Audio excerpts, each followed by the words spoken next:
You know that one drawer or cabinet in your house? The one that's just overflowing with half-used boxes of pills and syrups? We all have one. But how much do we actually know about what's inside? Well, today we're gonna decode some of the most common medicines you'll find at home. Seriously, take a second and picture your own medicine cabinet. It's probably a jumble of stuff, right? But do you know exactly what each one is for? And maybe even more importantly, when you absolutely should not be taking it? That's what we're here to clear up. Okay, before we dive in, I have to say something that is super important. Think of this as a guide for your awareness. It's here to help you understand what you have, but it is not, and I mean not, a replacement for professional medical advice.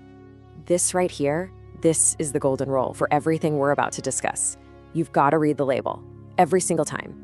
You need to know your own health situation, things like allergies, pregnancy, any kidney or liver conditions. And if you have any doubt whatsoever, you talk to a professional. Simple as that. All right, now that we've got that crucial point covered, let's get into our first group of medicines. These are the ones for all those everyday aches, pains, and sniffles. The stuff you can get right off the shelf.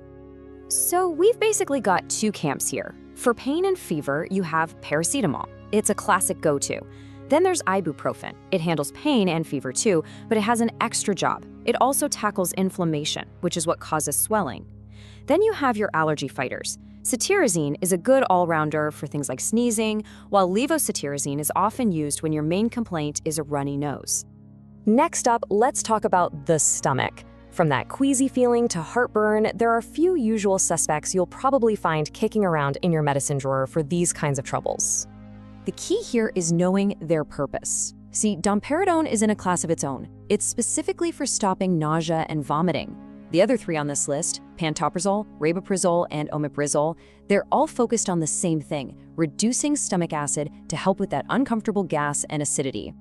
Okay, now we need to pump the brakes and shift gears because what we're about to talk about is completely different. These are not your everyday over-the-counter remedies. We're talking about antibiotics, and they come with one huge, unbreakable rule.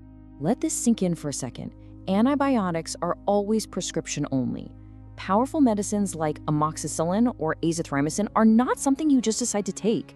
A doctor prescribes them for a very specific reason. And here's why. This slide spells it out perfectly.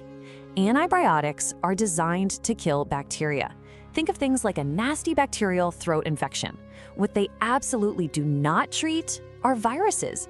And you know what's caused by a virus? The common cold, the flu. So how many viruses can an antibiotic treat? The answer is right there, 0. A big, fat 0.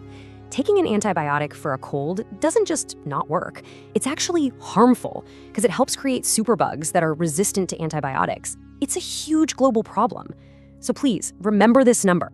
So, with all this information, how do you make sure you're being safe? Well, this last section is your personal safety net. These are the key rules for knowing when it's time to stop guessing and call a professional.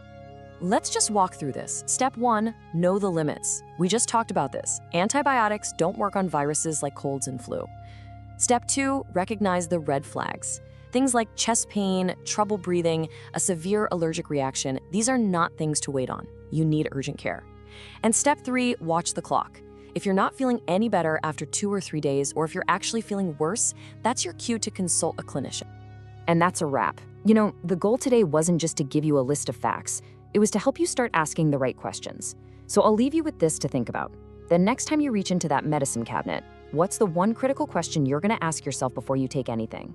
Be smart, be safe, and stay informed.